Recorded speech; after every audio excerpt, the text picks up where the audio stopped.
अध्यात्म विज्ञान कोई धर्म या संप्रदाय नहीं है, ये स्पिरिचुअल साइंस है जो कुदरत के कानून पर आधारित है। ये विज्ञान पूरे ब्रह्मांड के सभी रहस्यों को उजागर करता है और जीवन के सभी पहलुओं को समझने के लिए एक नई दृष्टि देता है। इसी को आर्ट ऑफ विजन कहते हैं, दुनिया को देखने की एक नई दृष्टि, जो अध्यात्म विज्ञानी परम पूज्य स्वामी श्री कमलेशानंद जी के निर्देशन में सनातन सत्य का अनुसंधान कर हमारे जीवन को प्रकाशित करे। जय सच्चिदानंद। તમે જે આખું વ્યવસ્થિત નો 3 ભાગ પાડ્યા, કુદરત, કુદરતના કાનૂન, કુદરતી રચના, એ ભાગ ક્યાંય આપતાવાણીમાં નથી. પણ એ એમની અનુભૂતિ હતી, પણ ભાષામાં ના આવ્યું. અમારી અનુભૂતિ આવી, પણ ભાષામાં નીકળ્યું. આ ઉદય કર્મ છે ને, ભાષા એ ઉદય કર્મ છે. ભાષા એ કોઈની વ્યક્તિગત સ્માર્ટનેસ નથી, અનુભૂતિ એ વ્યક્તિગત સ્માર્ટનેસ છે. બોલવું, બોલાવવું એ સંજોગાદી છે. મારાથી નીકળે બી કરું, ના નીકળે, એ મારી સ્વતંત્રતામાં નથી આવતું. અનુભૂતિ કરવી એ મારી સ્વતંત્રતામાં છે, જ્ઞાન દર્શનનો ઉપયોગ. તમારા અનુભૂતિમાં આ વ્યવસ્થિતના 3 ભાગ આયા, પછી તમારી અનુભવમાં 6 તત્વો પણ આયા. હા, 6 તત્વોનો રોલ આવ્યો. 6 તત્વો તો એમને કીધા છે, અને એમને કીધા, પણ તમારામાં અનુભૂતિ. પછી આ બાજુ આત્મા અને જળ બે મેઇન તત્વો છે, અને જળના 4 ભાગ પાડ્યા તમે. પણ એ જળ તત્વની અવસ્થાને સહાયક 4 તત્વો. હા, 4 તત્વો. આત્માને સહાયક નથી. આત્માની જોડે કોઈ સહાયક. જળ તત્વની અવસ્થાને સહાયક ગતિ, સ્થિતિ, ટાઈમ એન્ડ સ્પેસ. રાઈટ, એનું જળ. યસ, જળ તત્વની અવસ્થા. એક આત્મા સેપરેટ પરમેનન્ટ છે, નિગોદમાંથી નીકળે છે તો એ આત્મા એનો એ છે. મનુષ્ય અવતારમાં આટલા બધા અવતારો ભોગવેલા તો આત્મા એનો એ છે. દેવ ગતિ, પશુઓની નર ગતિમાં ગયો તો આત્મા એનો એ છે. એનામાં કોઈ ફેરફાર નથી. હવે પછી એ આત્માનામાં જે ફેરફાર નથી, એની સાથે જે આ પ્રતિષ્ઠિત આત્મા, મિશ્ર ચેતન આત્મા, એ બધા જે ભાગ પાડે, એ બધાના અનુભૂતિના પ્રમાણે આત્માને એવા ભાગ પાડે. એમને જે અનુભવમાં દેખાયું એને શબ્દોમાં ઢાળ્યું એમને. જેમ અત્યારે આપણે દાદા અરીસો આપ્યો. જેમ દાખલો આપો તમને, નાસ્ટ્રાડેમસ, એને 2000 વર્ષની ફોરકાસ્ટ કરી દીધો. એને દેખાયું તે કર્યું, બરાબર છે. હવે એને દેખાયું કે લોકો મોબાઈલ લઈને ફરે છે. હવે એ વખતે તો મોબાઈલ શબ્દ હતો નહીં, એને દેખાયો ખરો, વિઝ્યુઅલ થયું, પણ મોબાઈલ કઈ તો બોલે. આજથી 700-800 આપણા શબ્દ જ નતો. એને પ્લેન દેખાયું, પણ પ્લેન શબ્દ નતો. એટલે એને જે દેખાયું એ એની ભાષામાં એને વર્ણન કર્યું કે people they walk without people they walk and talk without person. બીજું શું લાગે? માણસ મોબાઈલ નાખ્યો હોય, ખાનમાં ભરાયું છે, એકલો વાતો કરતા કરતા ચાલે જ ગયા છે. બીજું શું લાગે? એ શું મોબાઈલ શબ્દ તો હતો નહીં. પક્ષીઓની જેમ માણસો પણ ઉડી શકશે પોતાના સાધનો દ્વારા. પ્લેન તો હતું નહીં શબ્દ. એટલે એ જે બોલ્યા એને દેખાયું કરો, પણ એક્સપ્લેન કઈ રીતે કરે? શબ્દ કોર્સમાં હતું જ નહીં તો પછી. પણ એમની વાણીમાં જે બોલ્યા પછી આ ભૌતિક વિજ્ઞાન દ્વારા પ્લેન નીકળી, મોબાઈલ નીકળી, બધું બહાર પડ્યું. એવી રીતે આધ્યાત્મમાં જે આધ્યાત્મિક પુરુષોને અનુભવ થાય એ પછી ભાષા એની હોય, કારણ કે એને દેખાવ્યું એ એની ભાષામાં કહે છે. Don't compare with the other books. એવું નથી કહેતા કે હું આ ચોપડીનું બોલું છું, સરખામણી નહીં કરવી જોઈએ. એને અનુભવ થયું, એને શબ્દ દ્વારા વ્યક્ત કર્યું છે. રામકૃષ્ણ મહાવીરને અનુભવ થયું એ નથી વ્યક્ત કરતા. તમે સરખામણી કરો કે રામ તો આવું બોલ્યા, કૃષ્ણ તો આવું બોલ્યા, મહાવીર તો આવું બોલ્યા, એટલે 3 જણા જુદું બોલ્યા છે. પણ તઈને જે અનુભવ થયો તે પોતાની ભાષામાં વ્યક્ત કર્યો. તો તમારે આપણે આજે 6 તત્વનું વિજ્ઞાન તમે બહાર પાડ્યું, હવે એની ઉપર હજી ખરું વિજ્ઞાન ખરું કશું ના આવે ને. અનુભૂતિ, બસ અનુભૂતિ. આગળ વિજ્ઞાન હોય જ નહીં ને. હવે કશું આની અલ્ટિમેટ છે, અલ્ટિમેટ છે, આની ઉપર કઈ છે જ નહીં, કશું જ. આની ઉપર ખાલી અનુભૂતિ, આની ઉપર અનુભૂતિ. અને એ અનુભૂતિના આધારે આત્મા ઉર્જા શક્તિથી મોક્ષે જતું જાય છે. કારણ કે ઉર્જા શક્તિ એ તો કુદરતી જવાની અનુભૂતિના આધારે ઉર્જા શક્તિ શરીરમાં આવે છે ને એના આધારે આત્મા ઉપર ચડે જાય છે. જેમ એટલે તો સ્વભાવ છે ઉદ્વગમન, ઉદ્વગમન. એટલે એ અનુભૂતિની ઉદ્વગમન છે. બીજું હવે આ સાયન્સમાં કઈ નથી. આ આધ્યાત્મ માર્ગ એટલે શું કહેવાય કે જેમ જેમ તમારું જ્ઞાન દર્શન હાઈ લેવલનું થાય, હાઈ લેવલનું થવું એટલે અજ્ઞાનનો નાશ થવો. અજ્ઞાનનો નાશ થવો એટલે value of relative truth zero થવી, Zero. એટલા લેવલ એ તમારું હાઈ લેવલ કહેવાય. એ હાઈ લેવલને આધારે સામાન્ય વ્યક્તિનું જે વર્તુળ છે સમજવાનું અવસ્થાનું, એમાં તમારું વર્તુળ કેવું હોય Wire. સમજી ગયા? બસ. એ જ વિરાટ સ્વરૂપ કૃષ્ણ ભગવાનની સાથે અને right? વિરાટ અને- સ્વરૂપ જે અને બતાવ્યું મહાભારતમાં.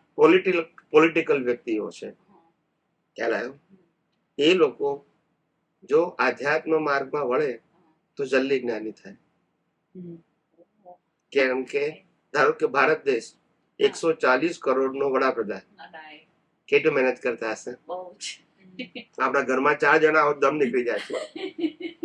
તો 140 કરોડ વ્યક્તિઓને મેનેજ કરવા, કરવા. બધાને ફૂડ આપવું, કપડા આપવા, જોબ આપવી, education, health, road, transportation, it's not easy job. No. ને એના તમે રિસ્પોન્સિબલ, ખ્યાલ આવી ગયો? મને બધું કરવા છતાં એ લોકો ગાળો દે પાછા, દે છે ને. તો એ કામ કરવાનું. એટલે કેટલો માણસ કેટલો એને ડાયજેસ્ટ કરી શકતો હોય તો જ કામ કરી શકે ને. હા, શકે જ નહીં. એટલે એ પચાવી શકે, નેગેટિવ સંજોગોને પચાવી શકે, અને માનવાળા સંજોગોમાં પણ પડી ના જાય, કારણ કે એને ઘણું કામ કરવાનું છે. માન આપવા વાળાય છે બંને હોય, અને પણ ત્યાં અટકી જવાનું નથી અને પેલામાં અટકી જવાનું નથી ના, અપમાનમાં, બધે જ છે, યાર. તો આગળ વધી શકે. એટલે એની કેટલી મેચ્યોરિટી હોય. ભલે આ બાબતમાં છે, પણ એ આ બાબતમાં જલ્દી ફરી શકે, કારણ કે એ પછી વિઝન બ્રોડ છે ને. હા, business. સામાન્ય વ્યક્તિઓ પોતાનું જ વિચારે, પોતાનું, પોતાના પરિવારનું લિમિટેડ વિઝન છે. એટલે એનું જે સંઘર્ષમાં જીવન છે ને 4 વ્યક્તિઓ પૂરતું જ છે. એમને 140 કરોડનું જોવાનું, કાલે આ ગાળ દે, કાલે પેલો દે, કાલે પેલો દે, મને આમ નથી, મને બધા કે because you are the prime minister, so you are responsible. આવી રીતે છે. અને બધાને પાછું વાણી સ્વાતંત્ર, જે બોલવું એ બોલે. બોલે જ છે એટલે ઇટ્સ અ ટફ જોબ. આ કઈ લાડવા ખાવાના ખેલ નથી. એવી રીતે આધ્યાત્મમાં પણ સેમ છે. પણ આધ્યાત્મિક પુરુષો પણ આવી રીતે અનેક વ્યક્તિઓ સાથે જોડાયેલા હોય, પણ એ લોકો સેપરેટ એટલા માટે રહી શકે કારણ કે એમનો દેહાધ્યાસ મોડો પડી ગયો હોય. શું પડી ગયો હોય? મોડો પડી ગયો. દેહ હોય, દેહની ક્રિયા હોય, પણ દેહાધ્યાસ ના હોય. દેહાધ્યાસ એટલે દેહમાં આત્મબુદ્ધિ ના હોય. એમની બુદ્ધિ આત્મામાં આત્મબુદ્ધિ હોય અને દેહને કુદરતી, દેહ અને દેહની અવસ્થાને કુદરતી રચના જોતા હોય. બસ એટલે રિલેક્સ થી જીવી શકે. હવે જેને દેહાધ્યાસ છે, દાખલા તરીકે મારે શિષ્ય કરવા છે, મારે મંદિર બનાવવા છે, મારે સંસ્થાઓ બનાવવી છે, મારે વરઘોડા કરવા છે, તો પછી એનો બોજો હોય. યસ કે નો? પણ જેને માત્ર માર્ગદર્શન આપવું છે, ગાઈડ કરવા છે, એને કશું ના હોય બોજો. હું ગાઈડ કરું છું તમને, તમારે ફોલો કરવું કે ના કરવું તમારી પર છે. You are not followers. તમે મારા ફોલોઅર્સ નથી. હું સાયન્ટિસ્ટ છું અને તમને સાયન્ટિસ્ટ બનાવવા આવ્યો છું. બનવું ના બનવું તમારા ઉપર છે. હું ગુરુ હોઉં અને તમે શિષ્ય બનાવો તો મને લોડ રહે. પણ કોઈ પણ અનુભવી જ્ઞાની ક્યારે ગુરુ ના, ક્યારે ના કરે. હું તો પછી અનુભવી જ ના કહેવાય. ગુરુ એટલે રિસ્પોન્સિબિલિટી. શું માટે લે? જે મન વચન કાયાનું ક્રિએટર, ઓપરેટર, ડિસ્ટ્રોયર કુદરત છે, એની જવાબદારી હું લઉં ના. કે તમે કેમ આમ કર્યું, આમ કરવું જોઈએ, આમ ના કરવું જોઈએ. એટલે ભાઈ મારા મન વચન કાયા મારા કંટ્રોલ માંથી, તો તમારો કંટ્રોલ હું કઈ તો બનું? ના સમજાયું. બરાબર સમજાય. હું ગુરુ આવું તો બનું. હું કહું આમ કરો, આમ નહીં કરવાનું, આવું જ કરવાનું, કારણ કે ગુરુ. હા, right. છે એટલું કરવાનું હા. ના તો કળિયુગના શિષ્ય કેવા હોય? વાંકા. નહીં, વાંકાને જડ તો ખરા, પણ ગુરુ કળિયુગના શિષ્ય એવા હોય કે ગુરુની બોલતી બંધ કરી દે. કારણ કે અત્યારે મીડિયા છે. હમણાં મીડિયાને બોલાવીને તમારી પોલ બહાર પાડી દઈશ. એ ગુરુ કે તેરી બી ચૂપ, મેરી બી ચૂપ, બેયનું ચાલે. શું કરે પણ વિડીયો બનાવીને મૂકી દેશો પછી હવે શું કરો? સાબિત કરો તમે કે મારા ગુરુ, હું ગુરુ સાથે 25 વર્ષ રહ્યો છું, એમને આવું આવું કર્યું, પતી ગયું. પતી ગયો. પછી સાબિત કરો તમે. હવે નથી કરીએ એ થાય ને. શું કરો તમે? અને તમે શિષ્ય તરીકે સ્વીકાર્યો છે, ગુરુ તરીકે તમે રહ્યા છો, તો તમે આન્સરેબલ છો દુનિયા માટે. પણ યજ્ઞિશીને શિલ્પાને એવું જ થયું ને. એટલે બધા, એટલે મારો કહેવાનો મતલબ છે કે ગુરુ શિષ્યના જે સંબંધ છે એ ધાર્મિક સંબંધો છે, ધાર્મિક સંબંધો. અને ધર્મમાં આવા ચોખ્ખા પુરુષો, દાદા કહેતા હતા ને કે ભાઈ જેને આ સંસારની કોઈ વસ્તુની પડી નથી, ભલે જ્ઞાન હાઈ લેવલનું નથી પણ સરળ છે. કેવા છે? સરસ. હા. અને બધી જ અવસ્થાઓમાં એડજસ્ટ થઈ જવાનો જેનો ગુણ છે, એ પછી આવી રીતે ગુરુ બને અને લોકોને સામાજિક જીવન જીવવાનું અને ધાર્મિક જીવન જીવવા માટે ગાઈડ કરે કે ભાઈ તમારે પુણ્ય કરવું, પુણ્ય બાંધવું, પાપ ન કરવું, અને પાપ થાય તો પ્રાયશ્ચિત કરવું. પુણ્ય કઈ રીતે કરવું? તપ, જપ, પૂજા પાઠ, માળા કરવા, એનાથી પુણ્ય બંધાશે.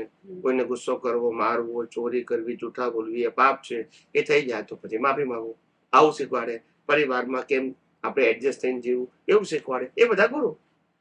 એને આધ્યાત્મ સાથે લેવા દેવા સમજાય છે? લેવા દેવા નથી. એને તમારી પ્રકૃતિ સાથે લેવા દેવા છે, પ્રકૃતિ સાથે. આ પ્રકૃતિ સાથે અને નેક્સ્ટ બર્થમાં તમને સારી પ્રકૃતિ મળે પુણ્યવાળી, એની સાથે લેવા દેવા છે. આત્મા સાથે છે જ નહીં, એનો કોન્સેપ્ટ જ નથી. ભલે આત્માની વાત કરે પણ એના પુરુષાર્થમાં આત્માનો કોન્સેપ્ટ ના હોય.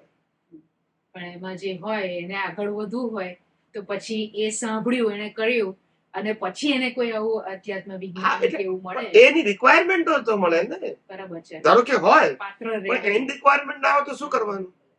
આજે અનેક લોકો આ વિજ્ઞાન સાંભળે છે પણ એની રિક્વાયરમેન્ટ લાગતી નથી, તો આગળ નથી વધતા. હા, બરાબર. પણ એ એમનો સબ્જેક્ટ છે, આપણો સબ્જેક્ટ નથી.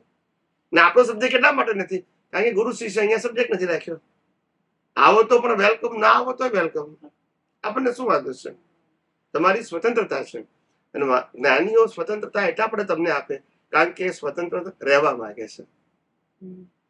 તમને સ્વતંત્ર એટલા માટે રાખે, એ પણ સ્વતંત્ર રહેવા માંગે છે, એ પણ બંધાવા માંગતા નથી. પેલા તો તમને બાંધે છે અને એ બંધાય છે. હંમેશા બંધન એક પક્ષે. આજે હું કહું કે આ મારો આસિસ્ટન્ટ છે તો હું બોસ તરીકે જવાબદાર પણ છું, અને આસિસ્ટન્ટ તરીકે મારે બોસને ફોલો બી કરવાના છે. તો બંને એકબીજાના કેવા છે? પૂરક છે. ખ્યાલ? પણ જ્યાં આગળ ગુરુ શિષ્ય તરીકે નથી ને ખાલી ગાઈડન્સ છે, તે એકબીજાને જવાબદાર નથી. સમજાય છે? કોઈ પણ ના હોય. કેમ રામકૃષ્ણ એકે શિષ્ય ના બનાય?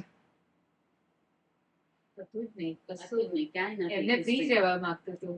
તો પછી હા, મહાવીરે પણ એકે શિષ્ય નથી બનાયા. નથી બનાયા ના, ક્યાંય નથી. આ લોકોએ પ્રેઝન્ટેશન એવું કર્યું કે મહાવીરના શિષ્ય, હમ. પણ this is not correct statement. પણ આમ જોવા જાવ તો શ્રદ્ધાનું સ્ટેટમેન્ટ છે, સિદ્ધાંતનું નથી.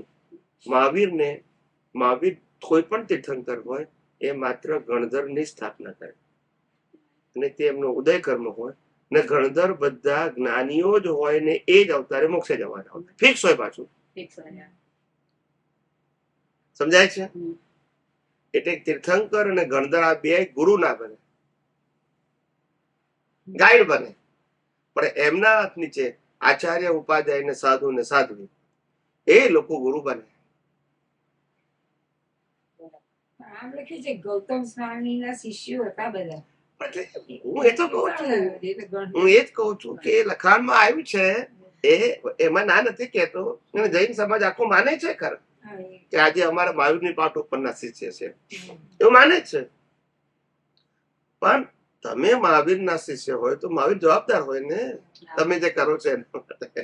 તમે માનો છો એ તમારો વ્યક્તિગત વિષય છે. સી કોન્ટ્રાક્ટ સામસામી હોય ને. મહાવીર કહેતા હોય કે મારે શિષ્ય છો, બરાબર છે. તમે માનો તો એમાં એ શું કરે? પણ આમ જોવા જાવ તો આખું આજે રામાયણ છે, આપણે રામાયણ અત્યારે વાંચ્યું, ટીવીમાં જોયું, મહાભારત વાંચ્યું, ટીવીમાં જોયું, મહાવીર ભગવાનનું. તો હવે મને ખ્યાલ આવે છે કે આખું જે રામ ભગવાનનું રામાયણ લખાયું છે એ તો આખું એમનું જન્મ્યા ત્યાંથી મર્યા સુધીનું આખું ચારિત્ર જ છે ને આમ જોવો તો. તો બીજું શું છે? તો એ કુદરતી રચના. એટલે ને ઉદય કર્મ છે. અને એવું જ અને દુનિયા એને આપણે પુરુષાર્થ કહે છે. મહાભારત દુનિયા એને આપણે છે. પુરુષાર્થ કહે છે. એ તો મહાભારત તારે relative સત્ય છે ને. અને આ બાજુ મહાવીર નું આખું જૈન સમાજ એમ જ મહાવીર ભગવાન ક્યાં કોઈ દિવસ બોલે છે કે હું પોતે જૈન છું એમ તો હોય જ નહીં ને. પણ જે આત્માર્થી હોય ને એને કાસ્ટિઝમ કઈ રીતે હોય? Right. એ તો ધાર્મિક વાતો છે. કૃષ્ણએ નથી કીધું કે હું વૈષ્ણવ છું. ના ક્યારેય નથી બોલ્યા એ.